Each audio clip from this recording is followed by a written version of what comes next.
Hey, what's going on, everybody? Today is Monday, March 6th, 2023. I am installing a water softener today, and I'm doing a voiceover because the customer's house was pretty quiet today, and I didn't want to be talking to the camera and then him asking me who I was talking to, so I figured I'd just do a voiceover. So hopefully it turns out okay. I know voiceovers can be kind of annoying, so just bear with me. Again, replacing a water softener. He had a 20-year-old Culligan softener in there, and we both kind of agreed that it was time. So put a new one in there for him. You can see me installing a inline sediment filter here. I'm not typically a fan of installing inline sediment filters upstream of any type of water softener or backwashing filter, because if that sediment filter gets clogged, it's going to really restrict the flow during the backwash cycle of the softener, which isn't good. It's not going to backwash that media properly. So, the manufacturers will typically recommend that you install any type of inline filter downstream.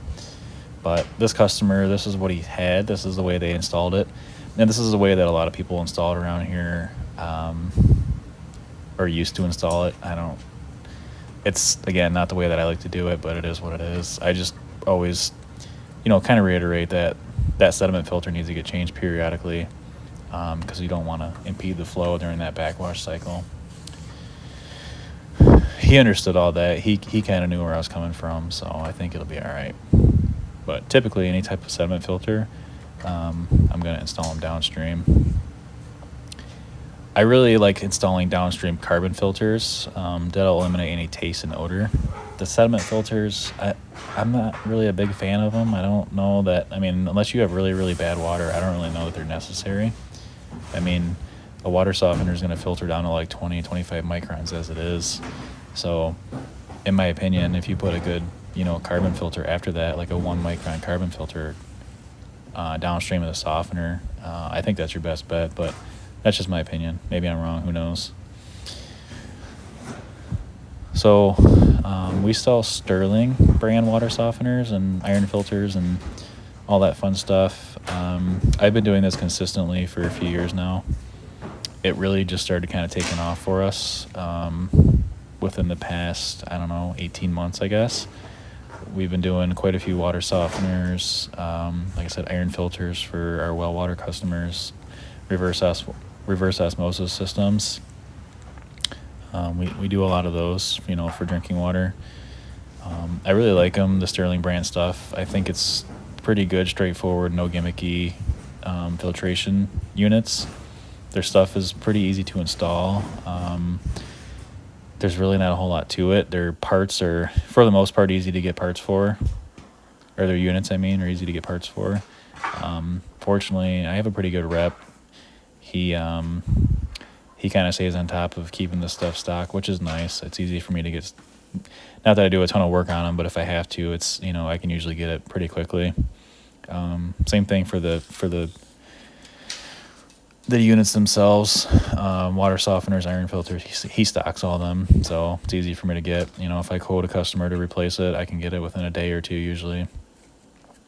The high efficiency ones, sometimes he has to order them, but still, it's only a week or two. It's really not that much turnaround time on those. So this is a high efficiency one I'm installing today. This customer, he had pretty hard water, but the iron, he did have some iron in his water, but it wasn't terrible.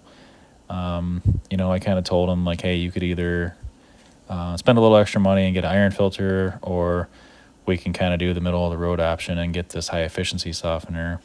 And that's obviously what he went with. His iron wasn't terrible.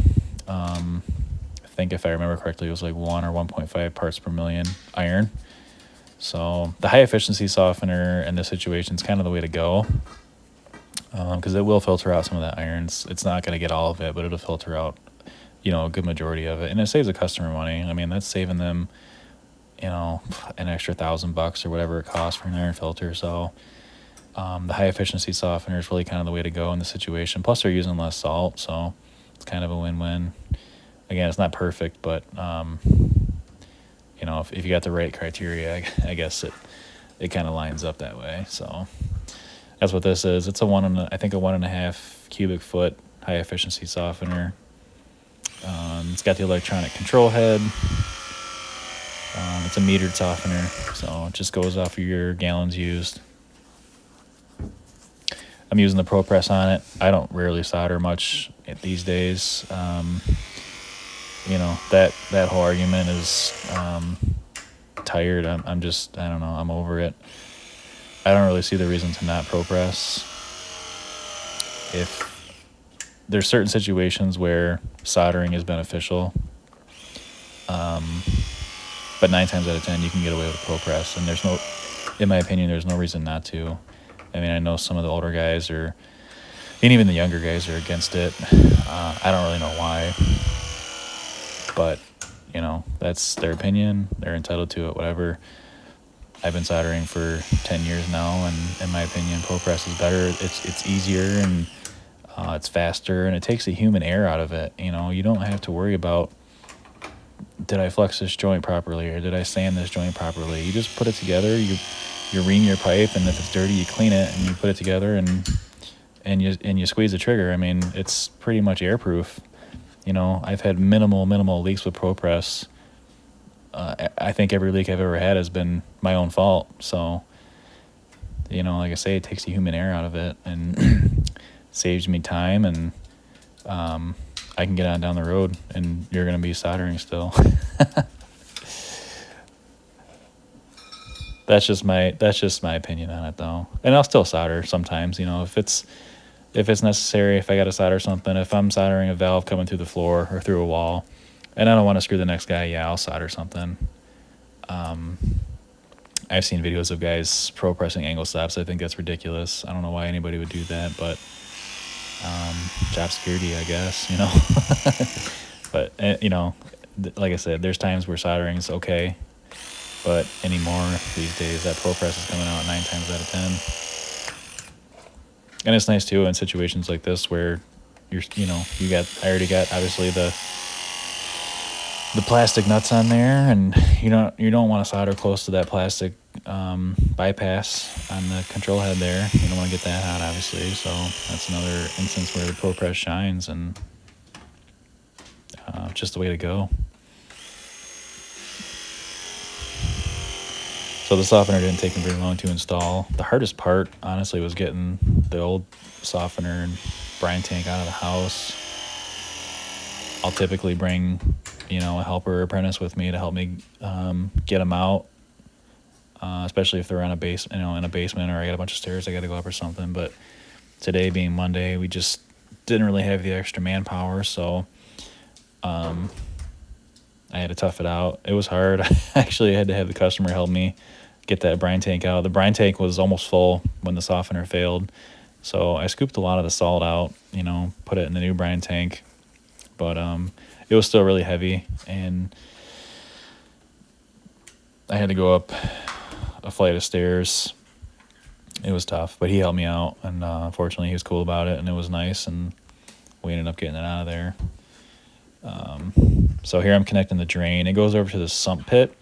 That diameter was, I think, a 5/8 ID diameter, and I had to reduce down to 1/2 inch ID, but it's only obviously 6 inches, so no big deal there. Again, the tubing does go over to the sump pump. It has an air gap fitting on it, which is required by code here. I see a lot of guys just stick that tubing in that sump lid, and that's a big no-no. That's dirty water that could potentially back siphon into that softener, your potable water, which is no good. So I see that all the time. It's wrong. Nobody seems to care. I don't know. I always fix it whenever I see it, whenever I have the chance to anyway. You got to have an air gap fitting on that. But whoever installed this actually did that part right, so that saved me a little bit of grief, which is nice. So here I am just flushing out that sediment filter. I don't know why I did that. I didn't really need to, because I didn't solder anything before the sediment filter. I guess it's just out of habit. A lot of times I'm soldering those valves in or whatever, used to anyway, and so I'd flush it. But yeah, just drop that filter in there. Get it hand tight. Don't use a wrench to over tighten it. You'll hate yourself when you go to change it. Pressurize the system. check everything, make sure nothing's leaking, and then do the startup process on it. I didn't get a video of the startup process, but it's pretty straightforward. So it's all in the instruction manual. There it is. Shiny new copper. Obviously, I still got to install the brine tank on there, but you can see that's where the discharge goes. See, there's the air gap right there. That's what you need to have in case that sump pump fails. You don't want that dirty water getting sucked back in there. I know it's a hypothetical situation, but it's there for a reason. I do have a backflow certification.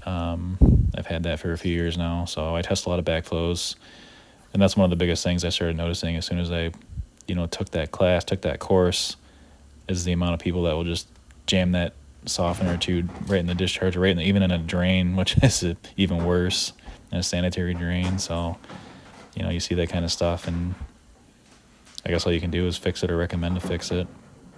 Try to educate those who don't know. So we're almost wrapped up here. Just connecting the brine tank, connecting the little tubing, clean it up a little bit, and that's it. Appreciate you guys watching. Have a good one.